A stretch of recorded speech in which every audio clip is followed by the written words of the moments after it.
Victoria. I just wanted to ask, what do you think is like the key to being an individual when it comes to entrepreneurship, so you and your business stands out more than the rest?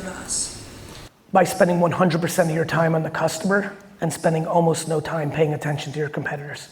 You know, I would tell my dad, like, I was a very unusual kid in that, like, I was obsessed with business, and I would talk, my dad and mom lived about 45 minutes away from my dad's store, and so we had long drives both to and from the store, and you know, I talked a lot in those drives, and my dad would listen and we would talk, and I remember being passionate with my dad in my teenage years and in my early 20s of like, it doesn't matter what our competition does. It really doesn't. Like, as long as we focus on the consumer, and I think I've always innovated because, and Avery and Nick, who are with me on my journey in Vaynerchuk, like, they are probably laughing inside. I can't even name most of the companies that Vaynerchuk and VaynerMedia compete with. I definitely can't name the CEOs of my competitors. Like, it's just irrelevant. And so what I think happens when you just focus on the customer, actually, like no bullshit, like focused 100% energy on the customer, you end up innovating because you're so close to the customer, you have a pulse of what they want now, not what worked for someone else yesterday. You're welcome.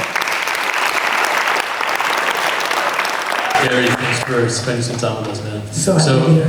What's your name, my friend? Gaston. Nice to meet you. I consumed your first piece of content, I think like 8-9 years ago. You wore a hoodie, you were in college auditorium. Oh, I remember. And then it's ironic, you're also here in an academic setting, so it's the same one here. But you know, throughout 8 years, also consumed your content on social media. I've always been curious to ask you this question, which is, you've maintained relevance for 7-8 years, which is quite difficult to do, especially in social media.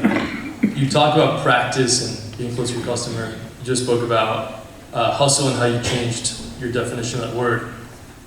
How do you actually, what's the actual practice for you look like? What does that studying actually look like?